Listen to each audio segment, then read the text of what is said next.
Hello and welcome to my video series on human resource management.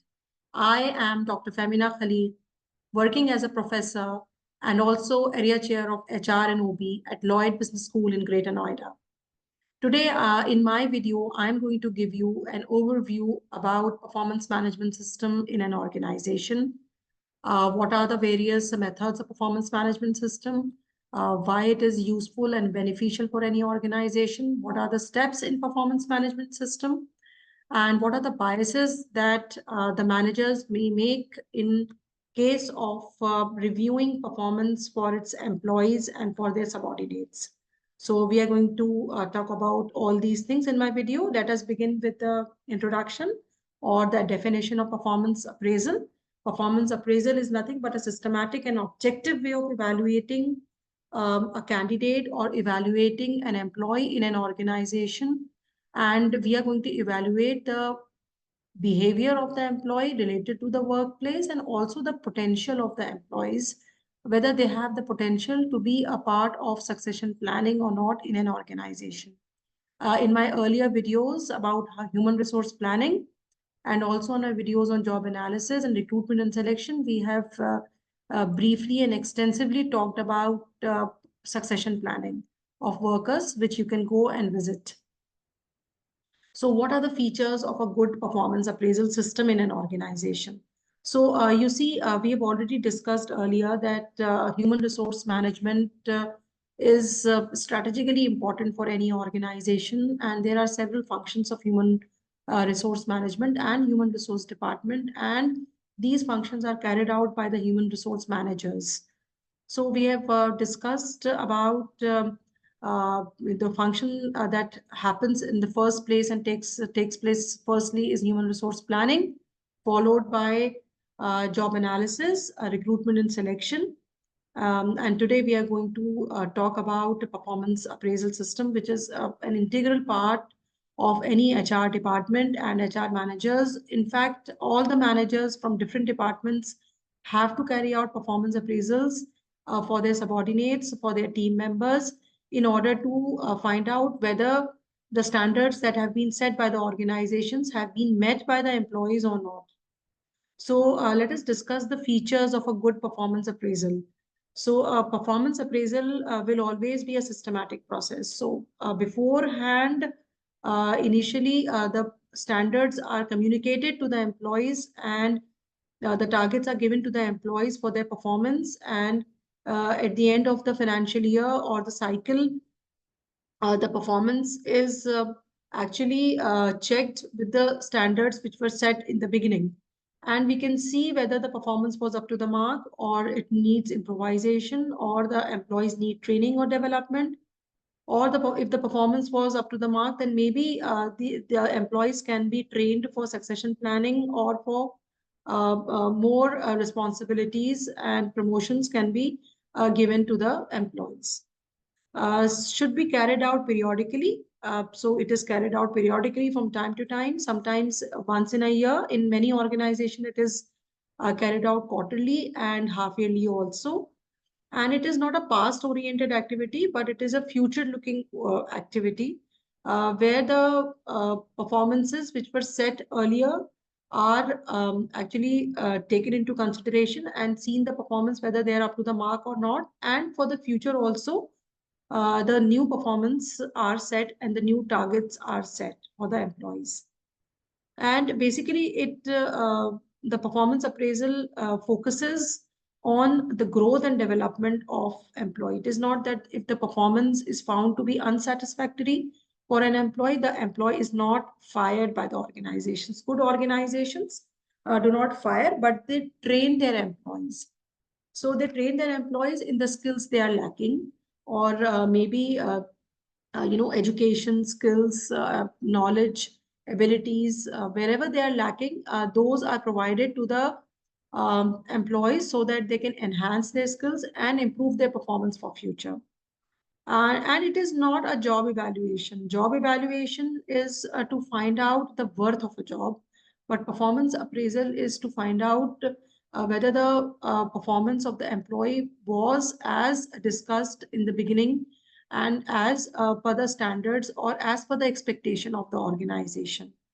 Performance appraisal can be conducted in a formal way, in a structured way by the organization. Like it can be conducted yearly, quarterly, or monthly basis, or it can also be informally done throughout the year by the manager for the subordinates, and once it can be formally done at the end of the year. Depending on the organizational policies, the decision can be taken by the managers how they are going to conduct the performance appraisal for their employees. What are the benefits of having a good performance appraisal system in place? So you see, there are two perspectives. One is from the perspective of the management or perspective of the employer.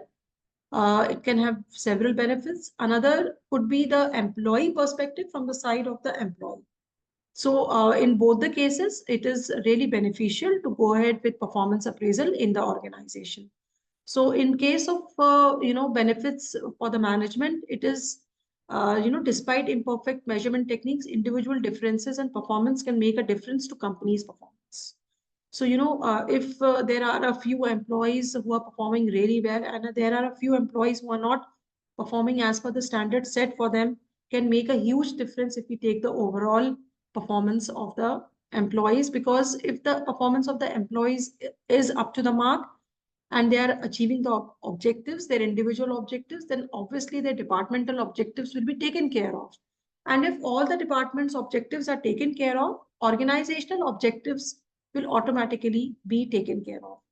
So organizations devise objectives, strategies, and these are broken down into different departments and disseminated to the managers of the different departments, where the different departments heads break it down into objectives which are given to the individual employees of that department. Another benefit that the organization or the management can take from performance appraisal is documentation of performance appraisal and feedback, which is very important, especially in case of any legal defense. If it is required in future, there can be some conflict between the employer and employee, and if the records are maintained about any behavior which is not up to the mark or which is not expected from the employees, then these performance appraisal feedback really comes handy at that time.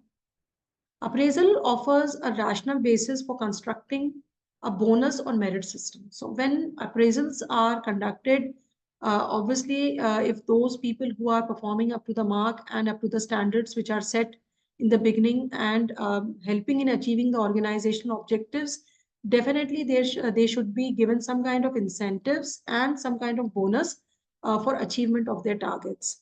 So they help in creating those bonuses or incentive programs in place for the organization. Appraisal dimensions and standards can help to implement strategic goals and clarify expectations of the employees. So the expectations are set right from the beginning, what is expected from the employees about their performance and how they should be meeting their objectives which are given to them, and the standards which are set by the organizations. They are actually communicated to the employees and really helps the organization to work in a systematic manner. These performance appraisal systems are also important from the point of view of the employees, because they help them in growing their career and developing their selves. So, for example, if employees are having a positive performance appraisal system, they may actually feel motivated and they may be incentivized also because of this positive performance appraisal system. And they may be employees may be become loyal and committed towards organization in case of performance appraisal systems are there. Also, there is no ambiguity amongst the employees about what their standards are and what is expected from them by the organization. Sometimes individual feedback also helps people to rectify their mistakes and get ahead, focusing more on their unique strengths. So this is also one of the perspective of the employees, and for developmental purposes, it can be used. Assessment and reorganization of performance levels can motivate employees to improve their performance. So whatever assessments are done, on quarterly basis, on periodic basis, can help the employees understand where they are lagging and what all skills need to be upgraded, where they need to focus more, and where they're already a master. So they can help to improvise or to train others in case they are a master of a certain skill set. Now, what all has to be appraised in a performance appraisal system? So for an employee who needs to be appraised, following things are required. First of all, the behavior is to be appraised of the employees, whether the behavior of the employee is as per the expectation of the manager and per the expectation and rules and regulations of the organization, which can be, of course, measured or observed through physical actions, movements. So this behavior means timely finishing the deadlines which are given to the employees. Also, this may be discipline, this may be interpersonal relationship with others, and so on and so forth, which is expected from an employee. Objectives which measure job-related results. So what are the objectives which are set for the individual? Is the individual or the employee working towards attaining these objectives or the targets which are given to the employees? For example, a person who is working in a marketing department may be given a target, sales target of achieving sales of product on monthly basis and on yearly basis. So is the employee working towards achieving that goals and the targets given to him or her? Traits which are measured in terms of personal characteristics. For example, traits related to leadership qualities, soft skills, mannerisms, discipline, time management, etc., which can be measured and that can also be appraised during a performance appraisal management. Who is going to appraise whom? So basically, appraisals are done, as I said, on yearly basis or on quarterly or monthly basis. Mostly it is the manager who appraises the subordinates. So it could be a supervisor or a manager. Sometimes in certain kind of appraisal systems, it can be the peers who are working with the employees. Even the subordinates' feedback can be taken about the managers to appraise the managers. Then the customer feedback can also be taken, how happy the customers are with the employee, the consultants who are associated, and also self-appraisal forms an integral part where the employee appraises himself or herself and tells what all are the achievements that he or she has accomplished during the appraisal year or the period. When should we appraise? So as I already told you, it can be yearly basis, monthly basis, quarterly basis, even monthly basis also. Sometimes organizations appraise or try to find out what is the progress of the targets given to the employees. So carried out systematically, this appraisal system is always carried out systematically at regular intervals, sticking to a definite plan in case it is a formal appraisal system. In case of informal appraisal system, there is no fixed time or agenda and it can be done anytime as per the convenience of the manager. Now let us find out what is the process of performance appraisal system, which is the most important part, because we need to communicate to the employees how the performance standards will be set and what will be expected from them, so that they can work towards achieving the goals right from the beginning and they have a clear picture around them. This will also help achieving the personal goals of the employees and the goals, long-term goals of the organization. So the first step is to establish performance standards. So we need to establish the standards in the organization, what we are expecting, what is the benchmark, what are the targets, what are the deadlines, what all things will be appraised. So these benchmarks against which performance is measured, they should be related to the desired results of each job. It must be clearly communicated to the appraisee as well as the appraiser.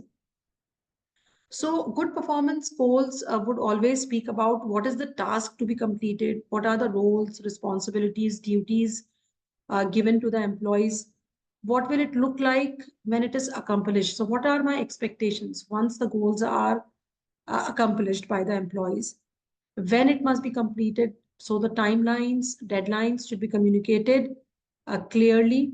What are the cost considerations? What is the budget? and whether exceeding the budget is permissible or not, up to what level the budget exceeding is permissible. What are the likely payoffs to the employees? What will they get in return in case they will be up to the standards or up to the mark? Whether they will be given recognition, reward, promotion, transfers, or some kind of incentive if they achieve the standards which are set for them. Second is to communicate. Once the appraiser has devised the standards, these standards should be communicated timely to the appraisee, who is the employee. So communicating will help the appraisee set their own goals and targets, analyze result objectively, and offer coaching and guidance wherever is required by the employees. Next is to measure the performance, measure the actual performance. So we have set the targets, we have communicated the targets. Now it's the time to check whether the employee has achieved those targets or not. So for this, what we can do is we can use some reliable and dependable performance measures. So some measurements, some qualitative techniques or quantitative techniques can be used to measure. These should be, easy to use and report on critical behaviors that determine the performance of the employees. They include a personal observation of the managers or of the peers. Statistical reports can also be generated about the performance. For example, sales reports. Oral reports or written reports can also form a part of checking or measuring the performance of the employees. And these can be subjective, that is qualitative, or objective, that is quantitative measures can be used. Objective measures are generally quantitative in nature and include quality of the production, degree of training needed, accidents in a given period, absenteeism of the employees, length of service, that is loyalty, commitment, engagement. Such measures are used for evaluating lower level jobs mostly. Subjective measures may include opinions of those doing evaluation and are not verifiable by others. They are mostly quantitative in nature, generally used for evaluating the middle level or top level managers. Now, after we have measured, we need to compare the actual performance with the standards set. So this is actually a difficult job, and emotional factors are also to be taken into consideration. For example, if the performance was falling of a candidate because of some personal reasons, that also should be taken into consideration.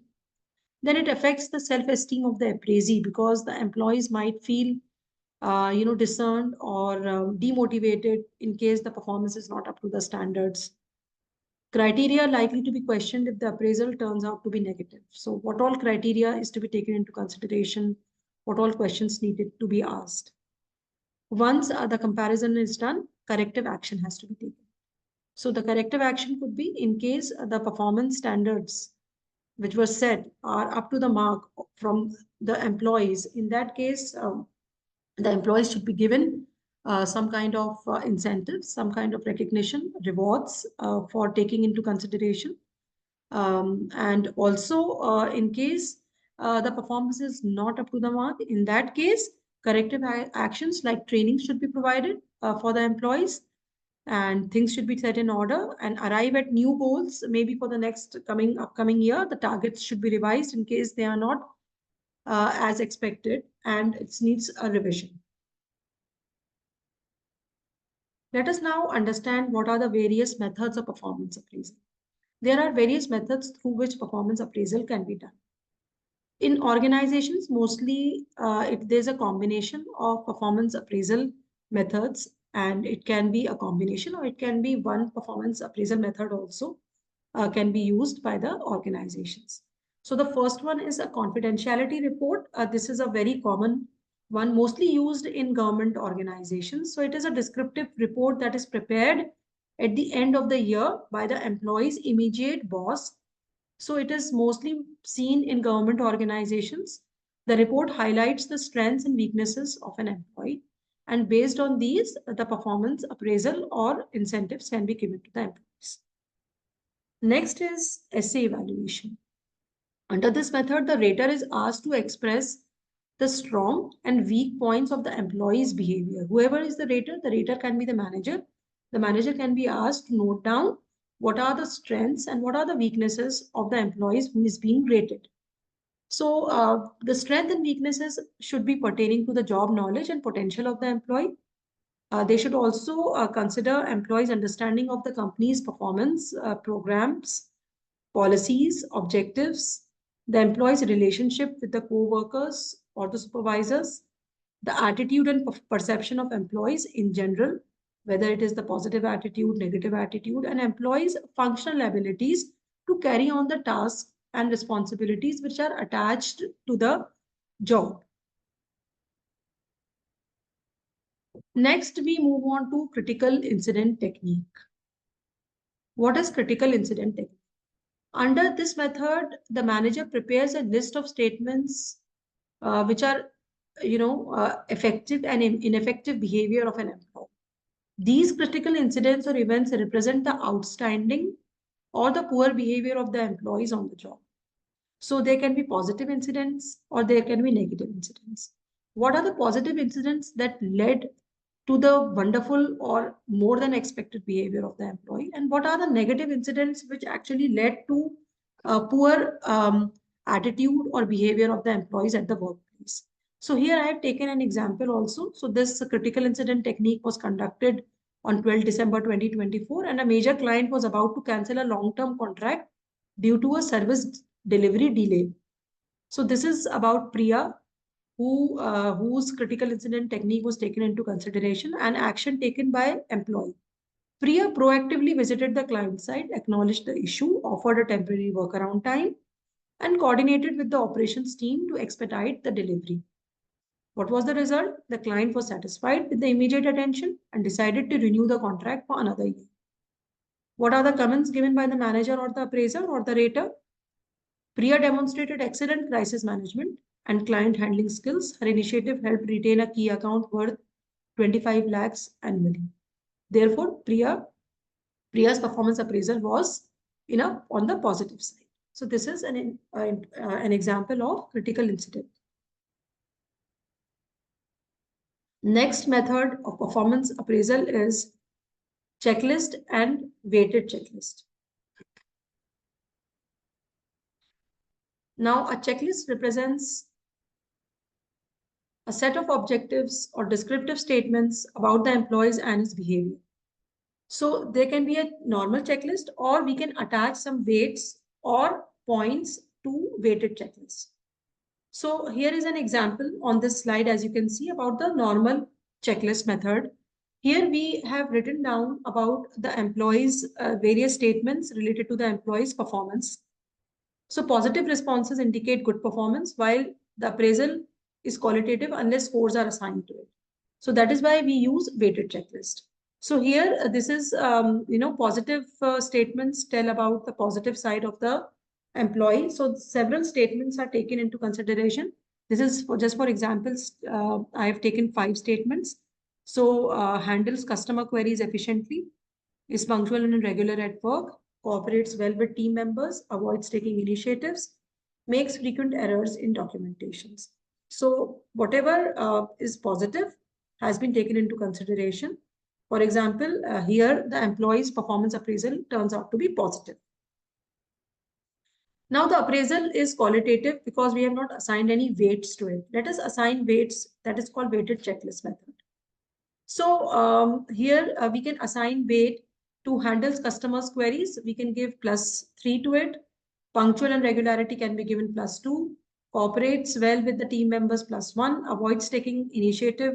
Negative behavior can be given -2 if the response is no. Makes frequent errors in documentation can be given -3 if the response is no. So here we can see the score is 6 out of 9, maximum possible positive score of the employee. Next is graphic rating scale. So under this method, a printed form is used to evaluate the performance of the employees. A variety of traits may be used in these type of rating scales. For example, the quantity and quality of work can be given or rated on a scale of 1 to 5, or the scale can be 1 to 7 also, 1 to 3 also. But normally we use 1 to 5 rating scale in order to rate the performance of the employee. So here, for example, quality of work, whether it is excellent, very good, good, fair, or poor. So excellent is given communication skills, initiative, teamwork, punctuality, and attendance. So mostly it is lying above 3. So the total score can be 21 out of 25. So average score is 4.2, which talks about very good performance of the employee. So here we have given some marks. Excellent means 5 marks, very good means 4 marks, and good means 3 marks. And we can just calculate it. It's simple calculation, arithmetic, done for each employee. Next method of performance appraisal is forced choice method. This method was developed to eliminate any kind of bias of the rater and preponderance of high ratings that might occur in some organizations. So some organizations, what they do is they give very high rating or give very low rating to their employees, and they can be biased also at times. The primary purpose of the forced choice method is to correct the tendency of rater to give consistently high or low ratings to all the employees. So each statement has a hidden score like +1 for positive and -1 for negative. The appraiser or system then tallies the result to assess performance objectively. For example, works under pressure is given positive and needs supervision is given negative. So we can choose the statement and give the score based on positive or negative statements. Other statements for this employee are shows initiative only when instructed, negative, takes lead on issues, positive, misses deadlines, negative, meets deadlines, positive, communicates effectively, positive, struggles with instructions, negative, and lastly, rarely volunteers is given negative, while seeks additional task is given positive. And based on these statements, we can give +1, -1, and choose a statement A or B.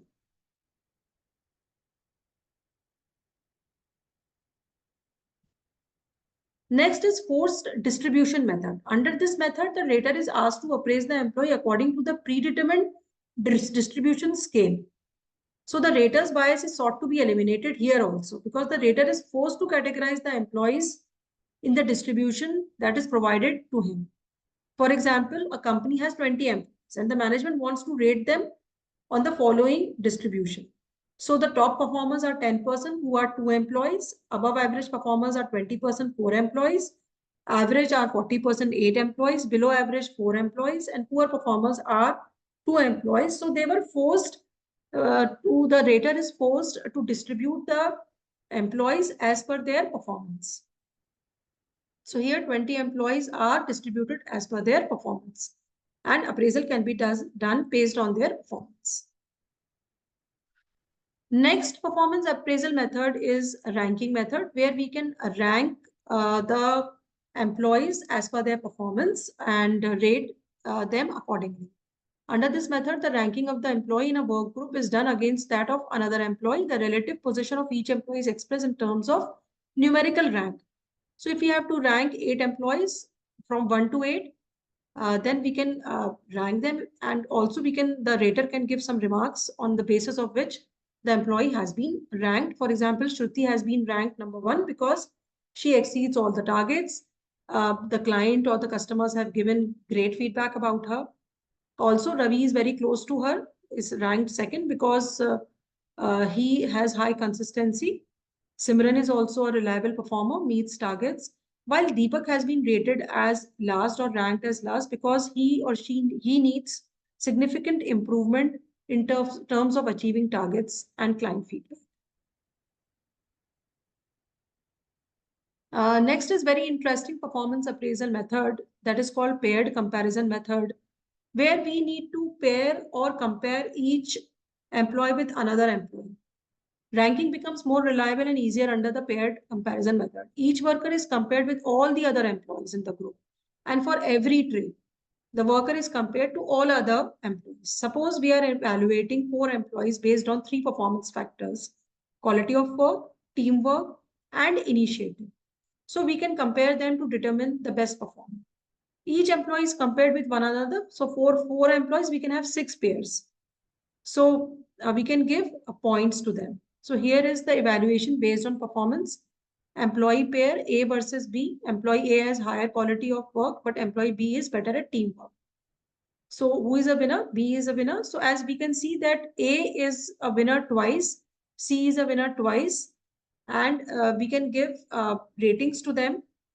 And A wins against B, C, and D, so he gets 3 points, while B wins against C, so gets 1 point. C wins against A and B, 2 points, and D wins against B, so 1 point is given. So here employee A is supposed to be the best performer amongst 4. Next is very interesting and a commonly used method of performance appraisal by the organizations. This is called management by objectives. It was given by Peter Drucker in 1990s, and he came up with the concept that the organizational objectives can be broken down into individual objectives. So if individual objectives are met, then organizational objectives will also be met. So MBA requires the management to set specific measurable goals with each employee and then periodically review the progress of the employees against these goals. So the process of MBO is to set the organizational goals first, then set the departmental goals, discuss the departmental goals and set the individual goals, review the performance of the individuals, provide feedback from time to time. And once the goals of the individuals are accomplished, then obviously departmental goals will be accomplished. And if departmental goals are accomplished, organizational goals will also be accomplished. So this is a very effective way of getting the goals or the objectives met of the organization through this performance appraisal system.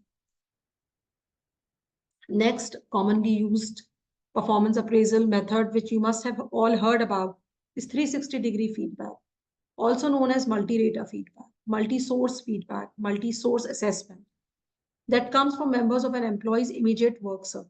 Most often, 360-degree feedback will include direct feedback from the employee's subordinates, peers with whom he or she is working, the immediate supervisor or the manager, and also the self-appraisal. It can also include in some cases, feedback from external sources like customer feedback, supplier feedback, or other stakeholders of the organization. These are some of the merits and demerits of using 360-degree feedback method. Various merits of 360-degree feedback method is that it evaluates methods applied to achieve targets. However, it ignores performance in terms of reaching the goals. Other merits are that it reveals strengths and weaknesses in management style, forces inflexible managers to initiate self-change, creates an atmosphere of teamwork and improvement, unearths truths about organizational culture and ambience. While there are some demerits are, it ignores performance in terms of reaching goals, colleagues' response tend to be biased, assessees, whoever is the rater, denies the truth of negative feedback. The system can be used to humiliate people also at times, and linking findings to rewards can prove to be unfair or biased. These are some of the merits and demerits of 360-degree feedback system. Now, there are several biases attached with the rater of performance appraisal. There can be judgmental errors in appraising the employees, which can actually lead to poor appraisal, that can lead to ineffective use of training and development programs, and it can also sometimes be biases towards a certain group of people. So what are those biases which should be reduced or which should be neglected or which should be actually taken care of by the rater? So we'll discuss about the judgmental errors that the raters can make. First is primacy effects. This is called the first impression effect of the candidate in evaluating the performance. So sometimes what happens is the evaluator has, because the good impression of a candidate, he or she will rate the employees based on the first impression rather than going ahead with the actual performance of the employee. Halo or horn effects are those effects which are also formed because of one good point about the employee or one negative aspect of the employee. In case we are rating someone based on one positive aspect of the employee, then it is called halo effect or halo error that the manager can make. And in case we are judging someone on one negative aspect and giving a poor rating just because he or she had performed badly in one criteria or trait, then it is called horn effect. So halo effect occurs when one aspect of the subordinate's performance affects the rater's evaluation of other performance dimensions. An employee may be rated high for his good dressing sense and punctuality, while in horn effect, the rater's bias is on other direction where one negative quality of the employee is being rated harshly. For example, if a person comes late to work but is a great performer, can be rated very lowly because of his or her timings. Leniency effect can be there. The rater can be very lenient with the appraisees and can give good marks to all the employees. So it depends on the rater's own mental makeup of the appraisal. Raters may be rated very strictly or they can be rated very lenient. Central tendency is to give average marks to all. It occurs when appraisers rate all employees' average performance without actually going into the real aspects and the traits which are governing the performance of the employees. Stereotyping is a very common judgmental error that most of the managers make at times.